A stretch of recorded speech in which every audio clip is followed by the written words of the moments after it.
என் மகனே, என் மகளே, நீங்கள் நினைக்கலாம், நான் ரொம்ப எளியவங்க, என்னை யாரும் மதிக்க மாட்டாங்க.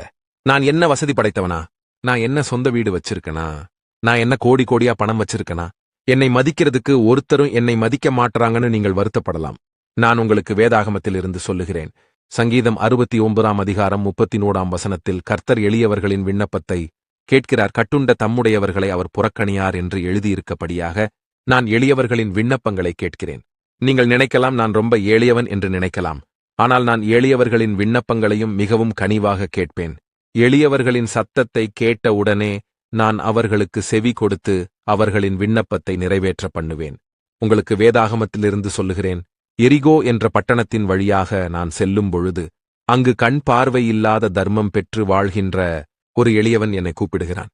நான் அந்த பட்டணத்தின் வழியாக செல்வதை அறிந்த அந்த கண் பார்வை அற்ற எளிய மனிதன், இயேசுவே எனக்கு இரங்கும் என்று என்னை நோக்கி விண்ணப்பம் செய்தான்.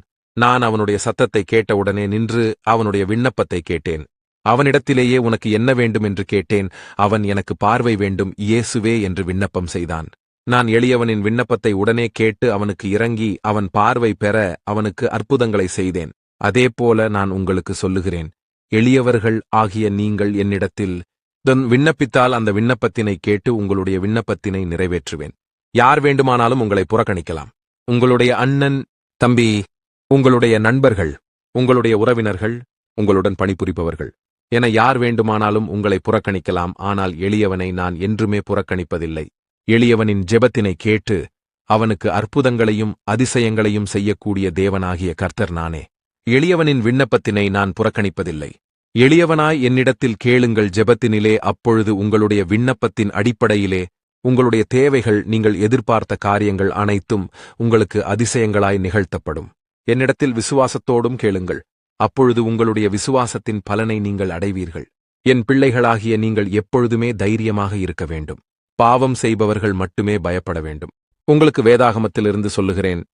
எபிரேயர் 10 அதிகாரம் 35 வசனத்திலே சொல்லுகிறேன், மிகுந்த பலனுக்கேதுவான உங்கள் தைரியத்தை விட்டுவிடாதிருங்கள் என்று எழுதியிருக்கபடியாக என் ஜனமாகிய நீங்கள் எப்பொழுதும் தைரியமாக இருங்கள்.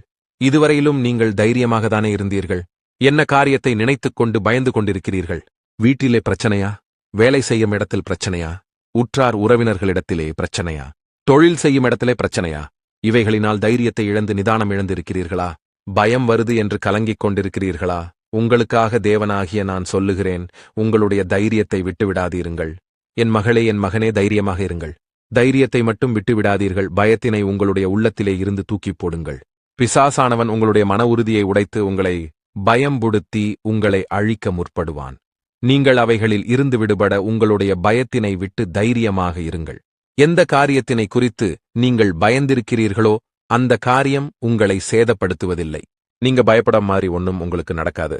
உன் தைரியத்தை மட்டும் விட்டுவிடாதே என்று கர்த்தராகிய நான் சொல்லுகிறேன். அப்பொழுது அதனுடைய பலனை நீங்கள் காண்பீர்கள். நீங்க தைரியமா சொல்லுங்க, என்னுடன் இருக்கிற கர்த்தர் பெரியவர், அவர் என்னை அபிஷேகம் பண்ணியிருக்கிறார், அதனால் நான் தைரியமாக இருக்கிறேன் என்று நீங்கள் விசுவாசத்தோடு சொல்லுங்கள். அனைவரும் உங்களை நோக்கி கேட்கலாம், எந்த தைரியத்துல நீங்க இப்படி இருக்கீங்க? இவ்வளவு பிரச்சனை இருக்கு, இவ்வளவு காரியம் நடந்திருக்கு, ஆனா தைரியமா இருக்கீங்களே அப்படின்னு அநேகர் உங்களை நோக்கி கேட்கலாம். அப்பொழுது நீங்கள் தைரியமாக சொல்லுங்கள், கர்த்தர் என்னுடனே இருக்கிறார், அதனால் நான் தைரியமாக இருக்கிறேன் என்று சொல்லுங்கள். நீங்கள் இன்று பயப்படும் காரியத்தில் உங்களுக்கு அதிசயங்கள், அற்புதங்கள் நிகழும். நான் உனக்கு வாக்கு கொடுக்கிறேன், ஜெயம் கொடுக்கிற தேவனாகிய நான் உன்னுடனே இருக்கிறேன், அதனால் நீ தைரியமாக இரு என்று உனக்கு நான் வாக்கு கொடுக்கிறேன். நான் உங்களுக்கு கொடுத்த அற்புதங்களையும் அதிசயங்களையும் நீங்கள் எண்ணி என்னை விசுவாசத்துடன் எனக்கு ஸ்தோத்திரம் சொல்லி என்னை துதியுங்கள். நான் உங்களுடனே வருகிற தேவன், உங்களுடனே வாசம் பண்ணுகிற தேவன், உங்களுக்கு துணையாயிருக்கிற தேவன். என் மகளே, என் மகனே, என் ஜனமாகிய நீங்கள் என்னை விசுவாசித்தால் உங்களை கீர்த்தியும் புகழ்ச்சியும் ஆக வைப்பேன் என்று கர்த்தராகிய நான் சொல்லுகிறேன்.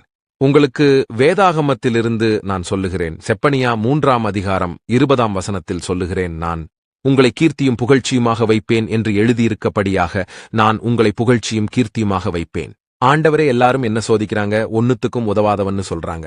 நான் உங்களுக்கு சொல்லுகிறேன், உங்களை உயர்த்தி உங்களை புகழ்ச்சியும் கீர்த்தியுமாக வைப்பேன் என்று நான் உங்களுக்கு வாக்கு கொடுக்கிறேன்.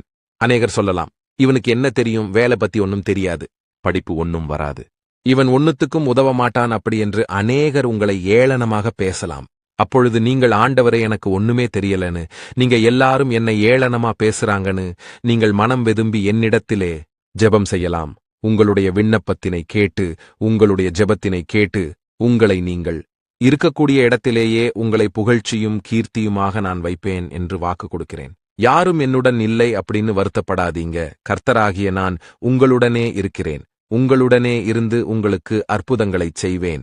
நீங்கள் என்னை பார்த்து சொல்லுங்கள், நான் உங்களை விசுவாசிக்கிறேன். ஆண்டவரே என்னை புகழ்ச்சியும் கீர்த்தியுமாக வைத்த உங்களை துதிக்கிறேன் என்று சொல்லி உங்களுடைய விசுவாசத்தினை பற்றிக் கொள்ளுங்கள். விசுவாசத்துடனே இருப்பவர்களுக்கு நான் வேதாகமத்திலிருந்து சொல்லுகிறேன். உபாகமம் 28 அதிகாரம் 14 வசனத்தில், கர்த்தர் உன்னை வாலாக்காமல் தலையாக்குவார், நீ கீழாகாமல் மேலாவாய் என்று எழுதியிருக்கப்படியாக நான் உங்களை உயர்ந்த இடத்திலேயே வைப்பேன். என் ஜனமாகிய நீங்கள் படிப்பிலேயே முதன்மையாக இருக்கும்படி உங்களை செய்வேன். வேலை செய்பவர்களாக இருந்தால் அந்த வேலையிலேயே நீங்கள் சிறந்திருக்கும்படி செய்வேன். நீங்கள் வியாபாரம் செய்தீர்கள் என்றால் அந்த பகுதியில் நீங்கள் சிறந்த நிலையில் இருக்கும்படி உங்களை செய்வேன் என்று உங்களுக்கு நான் வாக்கு கொடுக்கிறேன். என்னை விசுவாசத்துடனே தொழுது கொள்ளுகிற என் ஜனமாகிய நீங்கள் வாளாய் இருக்க மாட்டீர்கள், தலையாய் இருப்பீர்கள் என்று வாக்கு கொடுக்கிறேன். நான் உங்களை உயர்த்துகிற தேவன். நீங்கள் விசுவாசித்தால் உங்களுக்கு செய்வேன். உங்களை வாழாக்காமல் தலையாக்குவேன். கர்த்தராகிய என்னை விசுவாசிக்கிறவன் எவனோ அவனுக்கு அவன் விசுவாசித்தபடியே நிகழும் என்று கர்த்தராகிய நான் சொல்லுகிறேன்.